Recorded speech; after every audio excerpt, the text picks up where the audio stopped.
ಮಾಡ್ತಿದ್ರು? ಬೆಂಗಳೂರಲ್ಲಿ ವ್ಯಾಪಾರಕ್ಕೆ ಹೋಗಿದ್ದ.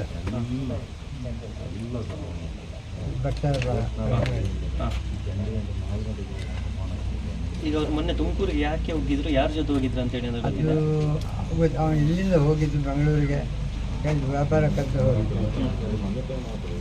ಅಲ್ಲಿಂದ ಫೋನ್ ಮಾಡಿದ್ದ, ನಾನು ವ್ಯಾಪಾರ ಮಾಡ್ತಾನೆ ಹೇಳಿ. ಹೋಗುವಾಗ ಇಲ್ಲಿಂದ ನಾನು ಜಾಗ ಕೊಟ್ಟು ಒಂದು 5 ಲಕ್ಷ ರೂಪಾಯಿ ಇತ್ತು, ಅದು ತಗೊಂಡೋಗಿದ್ದಾನೆ. ಮತ್ತು ಅಮ್ಮನ ಚಿನ್ನ ಇತ್ತು, 3 ಪೌನು, 1 ಸರ, ಕಿವಿದ್ದು, ಒಂದು ಮಗಳಿದ್ದು ಎಲ್ಲ ಕೊಂಡೋಗಿದ್ದಾನೆ.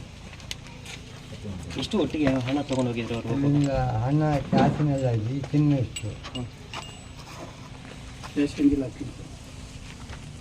ಅಲ್ಲ, ಒಟ್ಟು ಎಷ್ಟು ಹಣ ಇತ್ತು ಅವ್ರ ಕೈಯಲ್ಲಿ ಹೋಗುವಾಗ? ಕ್ಯಾಶ್ ಇಷ್ಟು ಜಾಸ್ತಿ ಚಿನ್ನ ಇತ್ತು.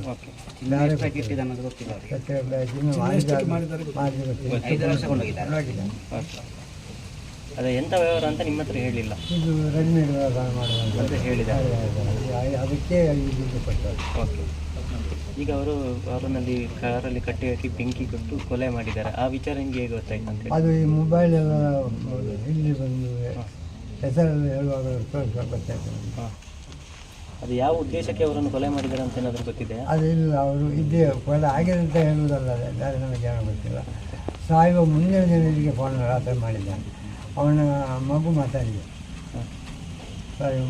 ಮುಂದಿನ ದಿನ, ಅದು 9 ಗಂಟೆಗೆ. ಹೆಂಡತಿ ಮೊನ್ನೆ ಬಸ್ ಆಕ್ಸಿಡೆಂಟ್ ಅದು ಹೋಗಿದ್ದಾರೆ ತೀರೋಗಿ ಕೆಲಸ. ಇದು ಮಗು ಒಂದೇ ಇರುವುದಿಲ್ಲ, 1 ಮಾತು. ಈಗ ನಮಗೆ ನೋಡುವವರು ಯಾರು ಅವನೊಬ್ಬನೇ ಇರುವುದು. ಮನೆ ಪರಿಸ್ಥಿತಿ ಕಾಣ್ತಾರೆ. ಈ ಸಾಲನ್ನು ಮುಗಿಸಿ ಅವನೇ ವ್ಯಾಪಾರಕ್ಕೆ ಹೋಗಿದ್ದು. ಈ ಥರ ಮಾಡಿದ್ದಾರೆ, ಸುಟ್ಟಾಗಿದೆ. ನಮ್ಮವರನ್ನು ಬಾಕಿಯವರು ಸುಟ್ಟು ಹಾಕಿದ್ರೆ ಊರು ಹೇಗಾಗಿತ್ತು ಸರ್ ಹೇಳಿ ನೀವು?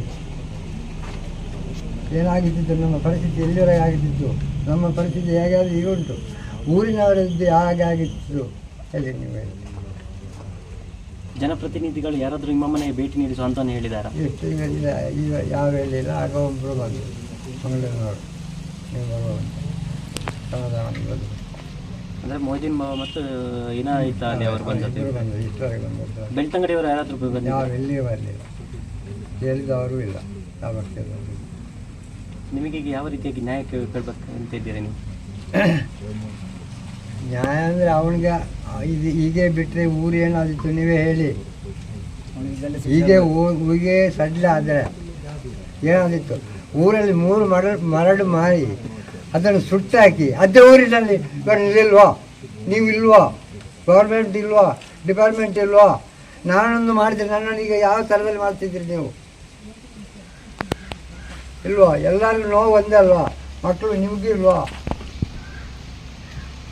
ಅವನಿಗೆ ಗಲ್ ಶಿಕ್ಷೆ ಆಗಬೇಕು. ಸರ್ಕಾರ ಇದರ ಬಗ್ಗೆ ಯಾವುದೇ ರೀತಿಯ ಕ್ರಮ ಕೈಗೊಳ್ತಾ ಇಲ್ಲ ಅಂತೇಳಿ ಏನಾದರೂ ನೋವು ಉಂಟಾ ನಿಮಗೆ? ನೋಡಿಲ್ಲ, ನಮ್ಮ ಮಕ್ಕಳು ಹೋಗಲಿಲ್ವಾ? ಇವರ ಮಕ್ಕಳಿಗೆ ಇವರಿಗೆ ನೋವಾಗಲಿಲ್ಲ ಸರ್. ನಮ್ಮನ್ನು ದುಡಿದು ಸಾಕು ಅಂತ ಮಕ್ಕಳು ಸುಟ್ಟಾಕಿದಾನಲ್ಲ ದುಡ್ಡು ತಗೊಂಡು. ಇವನ ಮಕ್ಕಳು ಹೀಗಾದರೆ ಏನಾಗಿತ್ತು? ಗೌರ್ಮೆಂಟ್ ಇಲ್ವಾ? ಈಗ ನಮ್ಮ ಗೌರ್ಮೆಂಟ್ ಅಲ್ವಾ?